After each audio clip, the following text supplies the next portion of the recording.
நடனம்ங்கிறது ஒரு கடவுளுடைய மிகப்பெரிய ஆன்மீக இதுதான் சாமி எங்களுக்கு. இப்ப தில்லையில் நடராஜர் அர்ச்சனை காட்டுறாரு உங்களுக்கு.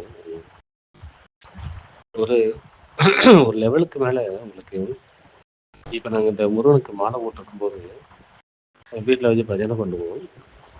அந்த டைம்ல எல்லாம் ஒரு ஒரு லெவலுக்கு மேல போகும்போது அந்த பாடல்களை கேட்கும்போது வந்து பார்த்தா ஆட்டோமேட்டிக் நிறைய பேர் எந்திரிச்சு ஆடுவோம் நாங்க.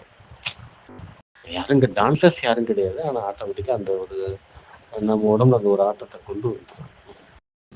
அது கடவுள் நமக்குள்ள ஏற்படுத்தக்கூடிய ஒரு நிலைதான் சாமி. அது வந்து இப்போ வந்து எப்படி சொல்றது அப்படின்னா,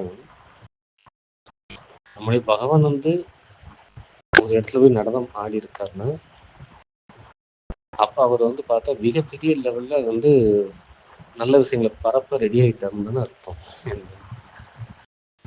அது மாதிரி மிகப்பெரிய அளவு நிறைய பேருக்கு நன்மை ஏற்படுத்த வந்து பார்த்தா அவர் முடிவு பண்ணிட்டாருன்னு அர்த்தம். அதுதான் உண்மை. நான் ஏற்கனவே இந்த டான்ஸ் பார்த்தேன். அன்னைக்கு நீங்க எடுத்து வச்சிருந்தீங்க.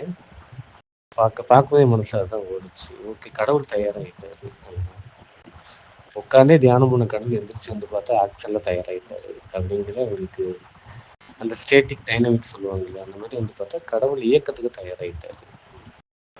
ஸோ இனிமே வந்து பார்த்தா அந்த அந்த அதோட இயக்கங்கள் பெரிய அளவுக்கு வரும் அப்படிங்கிற மாதிரி நான் அப்படித்தான் அதை எடுத்துக்கிட்டேன்.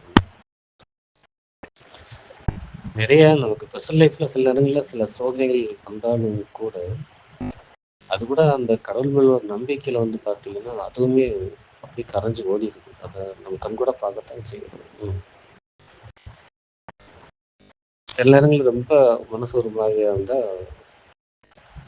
நான் வந்து வாழப்படி சாயே நமக்கு அப்படின்னு சொல்லிட்டு கொஞ்ச நேரம் அப்படியே உட்காந்து அந்த சாண்டிங் பண்ணிட்டு கிளம்புறோம். அந்த மனசுக்கு தெளிவு, அதே மாதிரி போற வழி கரெக்டா வழி காட்டும்.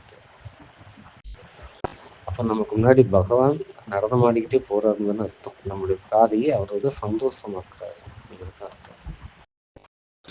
எனக்கு 100% பாசிட்டிவ் தான் சாமி. எனக்கு வந்து கடவுளை நான் நம்புற நம்பிக்கையில பகவானை நம்பல எனக்கு வந்து நெகட்டிவ்லாம் ஒன்றும் கிடையாது. 100% பாசிட்டிவ் தான். இப்ப நான் சொல்ற மக்கள் எந்த அளவுக்கு நம்பி வராங்க அப்படிங்கிறது எனக்கு தெரியாது. நான் அவங்ககிட்ட அதான் சொல்லுவேன், ஃபுல்லா நம்புங்க, ஒரு நிச்சயம் மிராக்கிள் உண்டு. ஃபுல்லா 1% கூட சந்தேகம் இல்லாம நம்புங்க. நான் அப்படித்தான் பகவானை நம்புறேன். அதுல எனக்கு வரக்கூடிய காலத்தாலேயோ கிரகத்தாலேயோ இதெல்லாம் வரக்கூடிய சோதனைகளை கூட அவரு வந்து பார்த்தா வேற மாதிரி சாதனைகளை மாத்துறாருங்கிறத நான் கண்கூடாவே ஒரு நாள் பார்த்துக்கிட்டு தான்